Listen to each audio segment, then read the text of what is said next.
Pernah kepikiran nggak gimana sih caranya sebuah negara sebesar Indonesia ini menemukan dan mempersiapkan talenta-talenta terbaiknya untuk jadi pemimpin birokrasi di masa depan? Nah, ini pertanyaan besar yang coba dijawab lewat sebuah sistem baru di dunia aparatur sipil negara kita. Oke, kita bedah bareng-bareng ya. Pembahasan kita kali ini 100% dasarnya dari Peraturan Menteri Pan-RB nomor 3 tahun 2020. Ini nih, kitab sucinya, landasan resmi buat kerangka baru pengembangan karir para abdi negara. Pertanyaan besarnya ya ini, gimana caranya di tengah jutaan pegawai kita bisa menemukan orang yang tepat? Sistem baru ini mencoba menjawabnya dengan sebuah pergeseran besar, bukan lagi soal siapa yang paling lama mengabdi, tapi siapa yang paling berprestasi dan punya potensi. Mari kita masuk ke ide utamanya.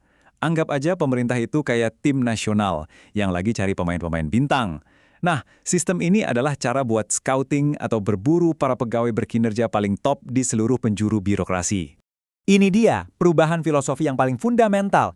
Kita benar-benar bergerak dari sistem yang dulu mungkin lebih melihat senioritas ke sistem yang murni berbasis prestasi atau meritokrasi. Jadi yang diukur itu ya kinerja, kompetensi, dan kontribusi nyata. Jadi siapa sih yang dicari? Nah, peraturan ini punya definisi khusus buat istilah talenta.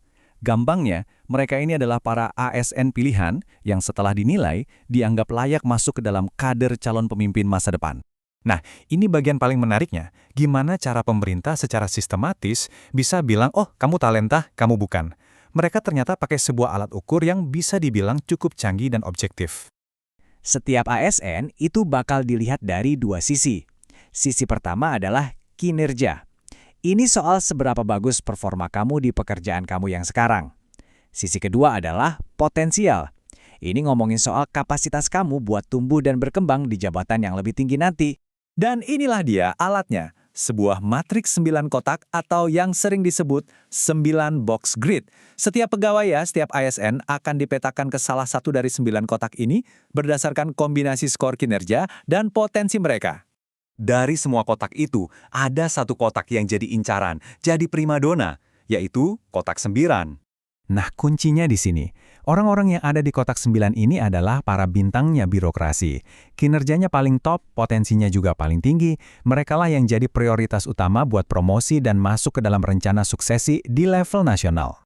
Oke, kalau tadi kita ngomongin yang paling top di kotak 9, sekarang kita lihat sisi sebaliknya. Gimana dengan mereka yang ada di kotak 1? Sistem ini kan fair ya. Jadi selain menemukan bintang, sistem ini juga secara transparan mengidentifikasi pegawai mana yang butuh perhatian khusus. Baik itu pembinaan atau penanganan lain sesuai aturan kepegawaian yang berlaku. Oke, setelah semua ASN dipetakan, siapa di kotak mana, lalu apa selanjutnya? Nah, dari peta itulah perjalanan karir seorang talenta dibangun. Ada siklusnya, ada tahapannya. Jadi perjalanannya itu jelas, ada 4 tahap. Pertama, akuisisi, yaitu proses mencari dan memetakan tadi. Kedua, pengembangan, di mana talenta-talenta ini akan diasah lagi lewat berbagai pelatihan. Ketiga, retensi, yaitu gimana caranya agar mereka tetap bertahan. Dan terakhir, penempatan, menempatkan mereka di posisi-posisi strategis. Lalu, apa sih tujuan akhir dari semua proses yang panjang ini? Apa hadiahnya baik buat si pegawai maupun buat pemerintah? Ujung dari semua ini adalah terciptanya sebuah rencana suksesi yang solid. Gampangnya, pemerintah jadi punya bank talenta.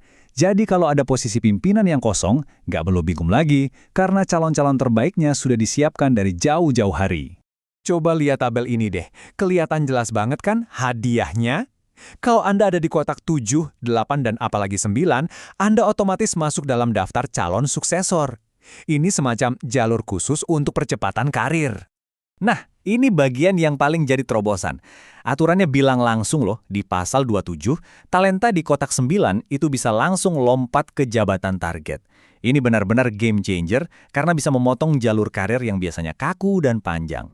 Jadi, kesimpulannya apa? Apa arti semua ini buat Anda sebagai ASN dan tentunya buat Indonesia secara keseluruhan? Dampaknya itu berantai. Buat individu, jenjang karirnya jadi lebih pasti dan adil.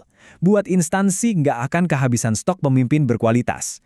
Dan yang paling penting, kalau pemimpinnya bagus, pelayanan publik ke masyarakat pasti jadi lebih baik dan efektif. Sistemnya sudah ada, jalurnya sudah dibukakan dengan lebih transparan, dan landasannya adalah prestasi.